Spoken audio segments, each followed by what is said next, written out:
دراصل جو اس لائن کے لوگ ہیں جو اس سائنس کو پڑھتے ہیں تو 2002 سے لے کر 2004 تک جب میں دارالعلوم کراچی میں وہاں ہوتا تھا تو ایک مرتبہ جامعہ کراچی کے اس شعبے کے جو استاد ہیں وہ ہماری کلاس انہوں نے مطلب وہاں ہم نے کلاس اٹینڈ کی جو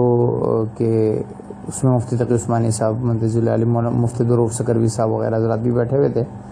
تو اس میں انہوں نے ایک بات یہ کہی ہے کہ جو ہمارے کہ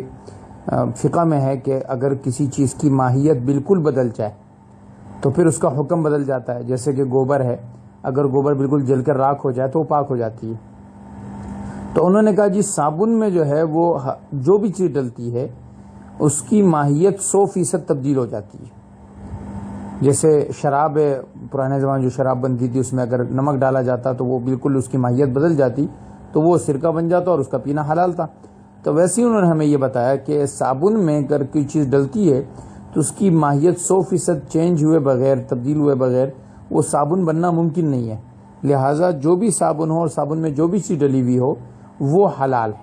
مطلب وہ پاک ہو جاتی ہے کیونکہ اس کی ماہیت 100% تبدیل ہو جاتی ہے. لہٰذا اس بنا پر صابن میں اگر کوئی بھی صابن ہے جس میں کوئی بھی ایسی چیز ڈلی ہوئی ہے تو وہ پاک ہے اور اس کا استعمال جائز ہے. باقی چیزوں میں اگر یہ تفصیل ہو